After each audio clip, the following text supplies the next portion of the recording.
As Adaeze ate the fufu and vegetable hungrily that morning, Lola and her mother stood behind the house peeping at the poor girl to see if she would finish the food. "Mother, I hope she won't die," Lola panicked. Lola's mother laughed. "No, dear, but what she is about to encounter is more than death." Both mother and child laughed heartily. Soon, Adaeze finished her food and Lola escorted her back to her house. Lola couldn't wait for the surprise that her mother had for her. She wondered what her mother had put in Lola's food. Did she want her to look less beautiful? Or would she run mad? All these questions raced through Lola's mind.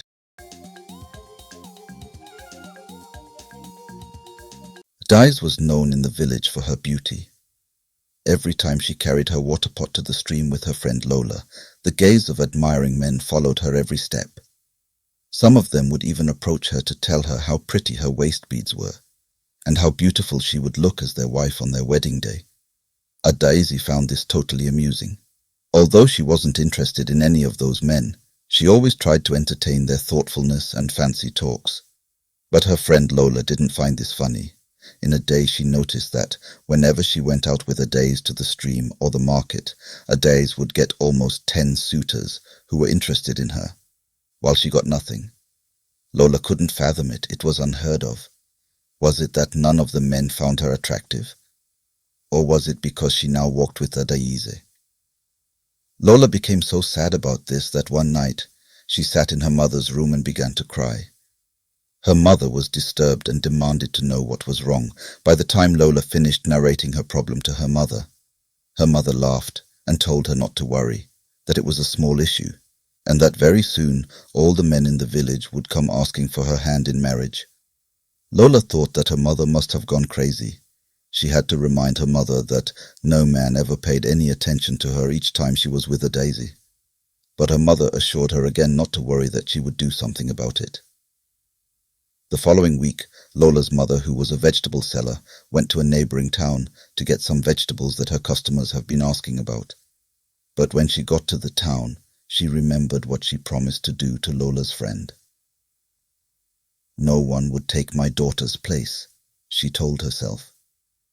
Then she went in search of a particular vegetable that most people avoided because they called it a charm. It was said that the vegetable was mostly used by people who wanted to do evil or cause harm. By the time Lola's mother returned back to her house, she returned with that charmed vegetable. That night she went to Lola's room and woke her up. "Look, you have to invite your friend to the house. Tell her that I made a special delicacy for her, that she would like it," she said. "Why? Why do you want to make a special delicacy for her?" Lola asked. "You reported her to me and I decided to help you." Lola shook her head. "No, Mother. I told you about my predicament. I didn't report her to you. Just invite her over to the house tomorrow, and no matter what I serve her, you must not eat from it or else." Lola's mother rose to her feet and left her. Lola couldn't sleep that night. What did her mother mean by that? What was she planning to do? Anyway, she just wanted to have the kind of attention that Adaeze was getting. "Whatever Mother is planning to do to help me, it's not my business," Lola murmured. The next day, Lola dressed up and went to Adaeze's house. She was plaiting a customer's hair when she went to her house. Lola sat with her until she was done, and because Adaeze was an orphan, she always saw Lola's mother as her own mother. So, she eagerly agreed to the delicacy that Lola's mother had prepared for her. By the time Adaeze was done with the customer's hair, she followed Lola to the house. Lola's mother served her the charmed vegetable and told her to eat alone, while she asked that Lola should come and help her behind the house. As Adaeze ate the fufu and vegetable hungrily that morning, Lola and her mother stood behind the house peeping at the poor girl to see if she would finish the food. "Mother, I hope she won't die," Lola panicked. Lola's mother laughed. "No, dear, but what she is about to encounter is more than death." Both mother and child laughed heartily. Soon, Adaeze finished her food and Lola escorted her back to her house. Lola couldn't wait for the surprise that her mother had for her. She wondered what her mother had put in Lola's food. Did she want her to look less beautiful? Or would she run mad? All these questions raced through Lola's mind. Nevertheless, she decided to wait to see what would happen. That night she slept well on her mat. Meanwhile, the king of Abeo land had a son who was also very handsome. He had long black hair and often tried to help around the kingdom by helping his father to decide on important issues. For instance, it was said by the people that the Prince of Abeo had made it possible for a local dam to be constructed in the town to bring stable water supply. Everyone loved the Prince of Abeo because he was not just intelligent, but he was also very caring. But the king was a bit bothered about the prince. He had to call him into his chamber one night to have a talk with him while everyone was fast asleep. "Have you decided to remain unmarried after your broken engagement to the Princess of the North?" the king demanded. Prince Amadi laughed, but he stopped laughing when he noticed that his father was serious. "I will find a wife when it is time, father." "When is the time?" "Soon, father," he said. His father remained quiet for a while, and then he replied, "If you don't find a wife within the next 6 months, I will get one for you," the man concluded. Somehow, his father's statement plagued his mind. He couldn't sleep. He also longed to have someone that he would share a deep connection with, but at least he didn't want his father to do that for him. He wanted to fall in love like every normal person. Prince Amadi sighed. He wasn't fully sure, but knew he would soon find someone. Meanwhile, Adaeze went to the market one afternoon and tried to buy some of the foodstuffs that she didn't have at home. But she noticed that when she stood at the provision seller's store, the woman suddenly raised an alarm that she couldn't find her money. People gathered in the woman's store and began to tell her to search for Adaeze, since she was the only one who was in her store before the theft. "Search me? I didn't carry her money. I am not a thief," she tried to explain, but all her pleas fell on deaf ears. By the time the woman searched Adaeze, she found the money in Adaeze's purse. Even Adaeze was surprised. The people were also surprised because they knew her as a pretty-mannered lady. Some of the women spat on her and almost stripped her naked if it wasn't for Lola's mother, who came to her rescue and hid her in her shop. That evening, Adisi kept on crying as she explained her ordeal to Lola and one of her customers, who kept insisting that something must have gone wrong.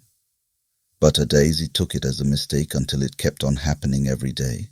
The last one that made her hide in her room and not come out for days was the fact that she stole a goat and told the goat seller that she didn't steal it. That day she was beaten by some of the market people. Since then, Adaeze began to avoid most of the people in Abeo town. She also began to avoid some of the men who had asked for her hand in marriage. However, she noticed that some of the men now poured their attention to her friend Lola. Adaeze wasn't jealous of her friend. She just wanted to find a solution to her stealing problem. It was on one of those days that she decided to go to the next town to get some foodstuffs for herself. She met with Prince Amadi at the town border. At first, she didn't know that he was the prince until her customer, Ruth, who had decided to come with her on her journey, whispered to her that it was the prince. "I would like to see you again." The prince wasted no time to tell her, but Adaeze knew what that meant. She knew that if the prince got to know that she was a money thief, she would be banished from the town. So she ran off immediately. Ruth had to run after her to catch up with her. But Prince Amadi felt bad. He wondered if he didn't catch her fancy enough. Instantly he knew that he wanted her, and he would get her at all costs. So he whispered to one of his guards. "Find out all you need to know about her," he said. Meanwhile, Lola continued to enjoy the attention of the several men that stood in front of her mother's house, all lined up asking for her hand in marriage. Yes, she liked the attention, but it was beginning to get boring. How did Adaeze even manage all this attention? She pondered. Later that day, she had to ask her mother what she had put in Adaeze's food, because she noticed that it was after she ate that food that she became a money thief. "Did you turn her into a thief?" Lola's voice shook. For the first time in her life, she was afraid of her own mother. Her mother laughed. "Let's just say we needed to dent her identity a bit. For you to shine. She laughed again. But don't you think it's unfair? Shut up, you fool. I didn't raise an unwise child. You better learn to always think fast. You must always strive to get things done in your favor, otherwise another will take it, always have the upper hand. I have to supply some vegetables to the palace. Wear your best dress and come with me in case we see the prince. Lola's mother smiled. Lola followed after her mother like a lamb led to the slaughter until they got to the palace. She left her mother to do her supplies while she began to walk around the big palace. Indeed, it was a beauty to behold. She found the garden and attempted to go in when she heard a voice that told her not to. By the time she turned to see who was talking, she almost lost her breath. It was the prince. He's got beautiful brown eyes, nicely chiseled muscles, and long hair. She wished that she could have more conversations with him, but the prince ignored her completely when she tried to. By the time Lola and her mother returned to their house, she went on her knees and began to plead with her mother. I want the prince. Mother, get him for me. She cried. This is a tough one. You have to win him yourself because no charmed vegetable can work on the royals, the mother said. All through that day, Lola kept sulking and hoping that she would marry the prince somehow. After about 2 months of trying to solve her problem, Adisi realized that whenever she went to the neighboring town to buy things, she didn't steal. She was therefore thinking about leaving her town to reside in the neighboring town when Ruth adamantly told her not to leave. You have to get to the root of this evil. Whoever made you a thief must pay, Ruth said. They were still discussing about this when a messenger from the palace arrived with an order from the prince. Adaeze was scared when she was told that the prince had asked to see her, but Ruth encouraged her to go with the guard. Adaeze began to hope that she wouldn't disgrace herself by stealing the prince's money when she gets to the palace. The prince was excited to see her when the guards brought her in. He was so excited that he introduced her to his mother and took her to his favorite place in the palace. That is the garden. At first it was difficult to get Adaeze to speak to him. But when he told her to weave his long hair and that he would pay her, Adaeze became chatty. On the other hand, Lola informed her mother that she would make the vegetable supplies at the palace alone. Her mother was surprised but decided to let her go. When Lola went to the palace and finished dropping the vegetables ordered by the head of the kitchen, she turned to leave. But somehow Lola found a way to walk towards the garden to find the prince. Lola wished that by this time the prince would welcome her with open arms, and soon they would fall in love and be married to each other. Lola froze when she heard a different ring of laughter. At first, it was the deep-throated laughter of the prince, and next she heard a feminine laughter. Lola was enraged. Since no guard was in sight, she walked into the garden like a jealous lover, and found her sworn enemy Adisi touching the hair of the prince and discussing intensely. She cleared her throat and Adisi turned, surprised to see her friend in the prince's garden. Who let you in? Who are you? The prince asked. I, don't you remember me?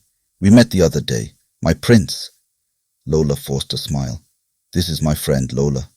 But Lola, what are you doing here? Adaeze said. I should be asking you too. What is a beautiful thief like you doing with the prince? Do you want to dent his reputation too? Lola yelled. You must be crazy. Guards! The prince yelled. Lola knew she had to say something to save herself. My prince, this lady doesn't deserve you. She is a well-known thief. Everyone knows her in the entire land of Abeo, Lola exclaimed. Just then the guards came in and began to pull her out.